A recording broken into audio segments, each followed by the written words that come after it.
인생에 무너진 성벽을 재건하려면 예기치 않게 찾아오는 위기 상황을 극복해야 합니다. 내 인생을 한번 새롭게 해야 되겠다라고 결단하고 그 일을 하려고 하면 나를 낙심케 하거나 아니면은 포기하게 만드는 예기치 못한 일들이 찾아오게 되는 것을 보게 됩니다. 그것을 극복해내야만 인생을 새롭게 세울 수가 있을 것입니다. 어제 새벽에는 건강한 자존감을 가진 사람이 되어야 한다라고 말씀을 드렸고, 오늘은 계속해서 집중력을 잃지 말라라는 말씀을 드리도록 하겠습니다. 한번 따라합니다. 집중력을 잃지 말라.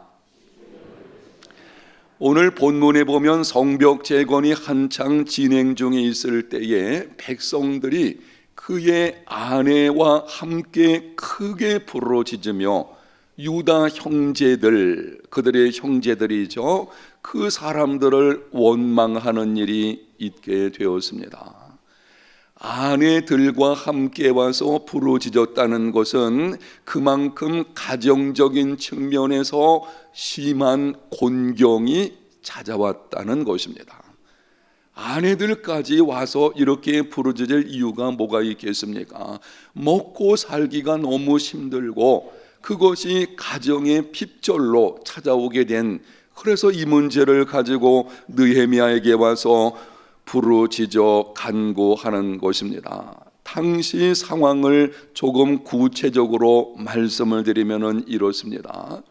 2절에 보게 되면은 토지를 갖고 있지 않고 품삯으로 생존하는 사람들, 이 사람들은 땅이 없어요. 이 토지를, 부동산을 소유한 것은 없습니다. 그저 품삯을 받아서 먹고 살아야 하는 사람들, 이들이 찾아와서 이렇게 부르짖습니다. 우리와 우리 자녀가 많으니 양식을 얻어 먹고 살아야 되겠다. 당시 자녀가 많은 것은 축복으로 여겼어요. 그런데 삶이 너무나 곤핍하다 보니까는 자녀 많은 것이 이제는 먹고 사는 문제 때문에 힘들어하는 것을 볼 수가 있습니다. 3절에 보면 토지를 소유한 사람들이 말을 합니다. 우리가 밭과 포도원과 집이라도 저당 잡히고 흉년에 곡식을 얻자. 4절에 보게 되면 토지를 소유했지만 세금으로 고통받는 사람들은 이렇게 말을 합니다. 우리는 밭과 포도원으로 돈을 빚내어서 왕에게 세금을 바쳤다. 경제적인 위기 속에서 동족들에게 착취를 당한 자들은 찾아와서 말을 합니다. 우리 자녀가 종으로 팔리고 우리의 밭과 포도원이 이미 남의 것이 되었으나 우리에게는 아무런 힘도 없다, 이렇게 말하죠. 한마디로 말씀을 드리면 당시 사회와 경제 상황이 총체적으로 위기 상황에 있는 것을 볼 수가 있습니다. 여러분, 이러한 문제들은 반드시 해결되어야 합니다. 당시이건 오늘날이건 사회 윤리가 무너지고 경제 상황이 붕괴되면 가난하고 힘없는 사람들이 더 큰 타격을 받게 됩니다. 가지고 있는 사람들이야 어쨌건 먹고 사는 문제는 그리 문제되지 없을 거지만은 없는 사람들의 경우에는 경제 문제에 심각한 위기가 찾아오게 되면 아주 힘들죠. 그래서 이런 문제는 반드시 해결되어야 합니다. 여러분, 그런데 주목할 것은 당시 이 문제는 성벽 재건과는 직접적인 관계가 없는 것입니다. 지금 느헤미야를 중심으로 성벽 재건이 진행 중에 있습니다. 하루 이틀의 문제도 아니고 지금 백성들이 가지고 와서 여러 가지 해결해 달라고 부르짖는 것들은 성벽 재건 끝나고 해도 문제가 없을 것입니다.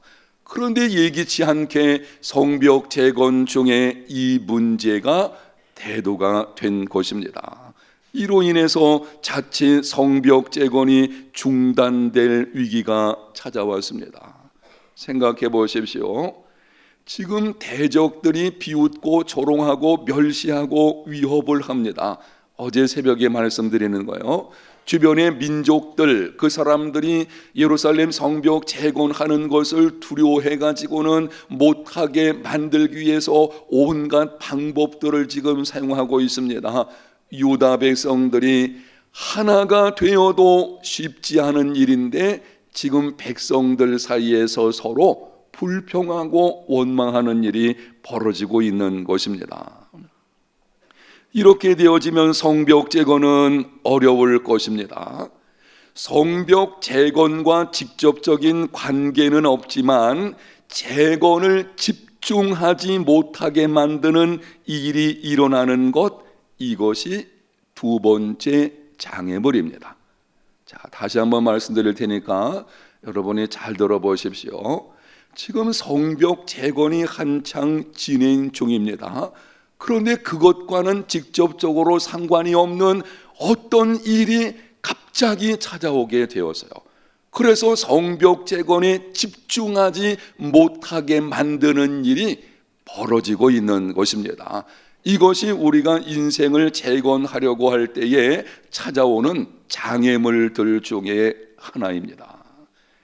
내가 금년에 정말 무너진 인생을 재건하고 내 인생을 한번 새롭게 세워야 되겠다고 결단하고 꿈을 꾸고 시작하려고 했는데 예기치 않은 내가 인생 성벽 재건하는 것과는 직접적인 관계는 없어요. 그런데 가정 안에서, 아니면은 친척과의 관계 속에서, 아니면은 직장이나 사업장에서 예기치 못한 일이 막 터져버리는 것입니다. 그래서 우리 마음을 분산시키고 내 인생 재건하는 것을 집중하지 못하게 하는 일들이 찾아오게 되는 것을 보게 되는데요. 이 상황을 극복해내야만 인생의 무너진 성벽을 재건할 수 있습니다. 이렇게 성벽 재건에 집중하지 못하게 하는 사건이 일어났을 때에 느헤미야는 어떻게 했습니까? 6절에 보게 되면 크게 분노했습니다. 의로운 분노입니다. 분노할 때에는 반드시 분노하고 분노하지 말아야 할 때에는 결코 분노하지 않는 삶이 되시기를 축복합니다. 이 사람이 온유한 사람이죠. 온유한 사람은 쉽게 이렇게 말씀드릴 수 있어요. 분노해야 될 때는 반드시 분노합니다. 예수님께서도 성전 청결과 관련해 가지고 분노하셨죠. 그러나 분노하지 말아야 될 때에는 결코 분노하지 않는 사람, 이 사람이 의로운 사람인 것입니다. 7절에 보게 되면 느헤미야는 분노했지만 감정을 따라 행하지 않고 깊이 생각했습니다. 이것이 중요한 것입니다. 분노해가지고 자기 분노를 그냥 폭발시키는 사람은 문제 해결할 수 없어요. 속에서 의로운 분노가 오르지만 그 가운데서도 한번 따라합니다. 깊이 생각하라. 지금 발생한 이 일이 성벽 재건과 어떤 관계가 있는지, 지금 당장 처리해야 되는 문제인지, 아니면은 내 인생의 성벽을 재건한 후에 이 문제를 처리해야 될 것인지, 그리고 이 문제는 내 인생과 관련해서 어떤 의미가 있는지, 이런 것들을 깊이 생각해야 합니다. 느헤미야가 지금 그 생각을 하고 있는 것입니다. 그리고 그 상황이 오게 만든 귀족들과 민장들을 꾸짖었습니다. 의인은 대답할 말을 깊이 생각하고 분별하여 말을 합니다. 이후에 느헤미야는 즉시 대회를 소집을 하고 어떻게 해야 하는지를 그들에게 말해 주었습니다. 그 말을 들은 귀족들과 민장들은 순종하겠다고 결단을 하게 되었고, 느헤미야는 하나님 앞에서 그들로 하여금 맹세를 시켜서 문제를 해결하게 된 것입니다. 그래서 다시 성벽 재건에 집중하게 되었습니다. 이러한 느헤미야의 행동을 통해서 깨닫게 되는 교훈이 무엇입니까? 성벽 재건에 집중력을 잃지 말라. 무엇을 잃지 말라고요? 집중력을 잃으면 안 될 것입니다. 느헤미야는 직접적인 관계는 없지만 심각한 문제가 될 수 있는 일이 일어났을 때에 깊이 생각하고 신속하게 그리고 분명하게 처리를 했습니다. 지금 성벽 재건이 한창 진행 중에 있어요. 엉뚱한 사건이 터졌습니다. 이때에 이것이 이거를 그냥 두면 성벽 재건과 관련해 가지고 심각한 일이 벌어지겠구나. 그래서 그 문제를 신속하게 아주 분명하게 처리를 한 것입니다. 그리고 다시 성벽 재건에 집중하도록 했습니다. 인생에 무너진 성벽을 재건하려고 하면 예기치 않은 일들이 찾아오곤 합니다. 아마 여러분들이 그런 경험들이 있을 것입니다. 내가 뭘 좀 새롭게 하려고 계획을 세우면은 그것을 하지 못하게 만드는 엉뚱한 일들이 막 벌어지는 경우들이 있는 것을 보게 됩니다. 이런 일들이 있게 되면은 이렇게 하셔야 됩니다. 직접적인 관련은 없지만 내 인생을 새롭게 세우는 일에 영향을 끼친다고 하면 신속하게 생각하는 중에 분명히 처리하시고 다시 인생 재건에 집중하는 삶이 되시기를 바랍니다. 만약 그 문제를 깊이 생각해 보니까 이거는 별로 그리 큰 문제가 아니고 내 인생 재건과는 관계들이 정말 거의 없다. 그냥 내버려 두세요. 괜찮습니다. 우리는 인생을 재건하는 일, 정말 하나님 앞에서 내가 새로운 계획을 가지고 꿈을 꾸며나간다면 그 일에 집중력을 가지고 있어야 할 것입니다. 그래서 마음이 흐트러지게 만드는 어떤 면에서는 그것을 방해하는 이런 상황에 끌려가는 일이 있어서는 안 될 것입니다. 집중력은 인생 재건에만 관련된 것이 아닙니다.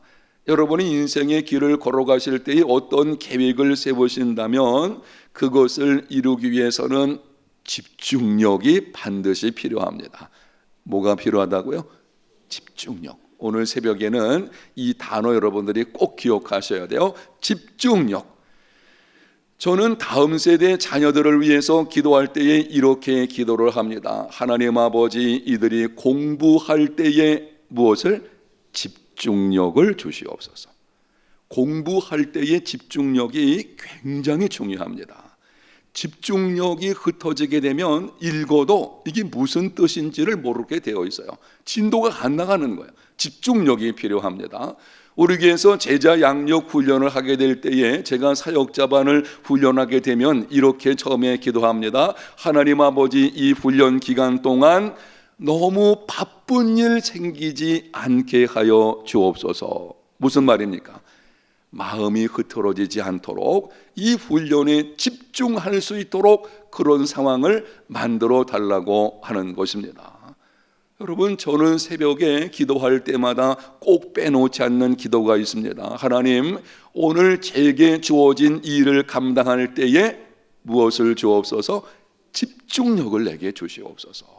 그래서 주어진 일을 할 때 그것이 설교 준비이건 아니면 신방이건 성도들을 돌아보는 일이건 어떤 상담이건 이 집중력이 중요한 것입니다. 설교를 준비할 때에도 저는 늘 기도합니다. 하나님, 오늘 말씀을 준비할 때 내가 집중력을 좀 주셔서, 하나님이 집중력을 주시게 되면 10시간 해야 될 것을 5시간에 끝낼 수도 있습니다. 스포츠 감독들이 종종 하는 말이 있습니다. 이 운동 경기를 보게 되면 감독들이 하는 말이 있는데요. 집중력을 가져라. 집중력이 승패를 좌우한다. 얼마 전에 제가 한 유수 글을 보게 되었는데요. 어느 팀이 승리를 했어요. 농구 경기입니다. 근데 승리한 팀의 감독이 이렇게 말을 합니다. 집중력이 우리를 승리하게 만들었다. 무너진 인생의 성벽을 재건하기 원하십니까? 집중력을 잃지 않는 삶이 되시기를 바랍니다. 여러분의 인생을 재건할 때에 마음을 흩뜨게 만드는 그런 일에 끌려다니면 안 돼요. 그것이 중요한 일이라면 빨리 처리하고 집중해서 다시 돌아와야 하는 것입니다. 그런데 어떤 경우는요, 이런저런 일에 막 분산돼 가지고 이 일 저 일, 이건 이런 겁니다. 너무 바빠요. 인생이 너무 바빠 가지고 바쁜 일들을 막 처리하다 보니까 정작 중요한 자기 인생을 세우는 일에는 실패하는 경우들이 있습니다. 이런 삶이 되어서는 안 될 것입니다. 오늘 새벽에 나오신 여러분 모두는 인생의 집중력을 잃지 않는 삶이 되시기를 예수님 이름으로 축복합니다. 그러면은 우리의 마음을 흔들리게 하고 에너지를 빼앗아가는 예기치 않게 찾아오는 일들, 그 경우에 집중력을 잃지 않으려면 어떻게 해야 하겠습니까? 두 가지만 새벽에 말씀을 드리겠습니다. 우리의 마음을 그리고 에너지를 빼앗아가는 일들이 있어요. 사실 그거는 내 인생을 세우는데 그리 중요하진 않거든요. 그런데 그런 일들이 있습니다. 이런 일들로부터 내가 집중력을 잃지 않으려면 어떻게 해야 합니까? 첫 번째는 한번 따라 합시다. 바람직하지 못한 습관을 끊어야 한다. 느헤미야와 유다 백성들이 성벽을 재건할 때에 이런 일이 발생한 것은 귀족들과 민장들의 탐욕 때문이었습니다. 가지고 있는 자들이 이 탐욕을 가지고 행함으로 인해 가지고 이러한 일들이 벌어지게 된 것입니다. 더 가지려는 욕심, 충분히 가지고 있으면서도 더 가지려고 하는, 다른 사람은 굶어도 나만 편하면 된다는 이기주의적인 탐욕이 문제인 것입니다. 그들에게 있는 탐욕의 문제가 해결이 되고 있을 때에 성벽 재건에 집중하게 된 것을 보게 됩니다. 여러분, 오늘날 우리에게도 마음과 에너지를 빼앗아가게 하는 것들 중에 하나가 바람직하지 못한 습관들입니다. 예를 든다면은 게임 중독 증상이라든지, 정말 내 인생을 세워야 될 때에 너무 인터넷 게임에 심취돼 가지고 그렇게 시간을, 이게 습관이 그렇게 돼 있는 경우 있거든요. 이거 해결하지 않으면 내 인생을 세우기 어렵습니다. 스포츠에 대한 지나친 집착도 있습니다. 너무 스포츠를 좋아해 가지고 거기에 집착을 하게 되어지게 되면 그것이 문제가 되는 경우도 있습니다. 많은 시간을 빼앗아가는 어떤 습관들, 그런 것이 있어요. 우리의 이 시간을 하루 24시간 보게 되면 내 인생의 많은 시간을 빼앗아가는 습관들, 그것이 죄악과 관련된 것이든 그렇지 않든 바람직하지 못한 습관들이 있는 것을 보게 됩니다. 그것을 해결해야 됩니다.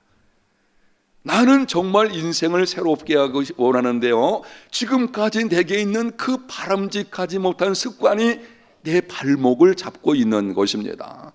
오늘 새벽에 하나님 앞에 기도하는 중에 혹시 바람직하지 못한 습관이 있다면 이건 이런 것입니다. 꼭 죄와 관련된 것만은 아닐 수 있어요.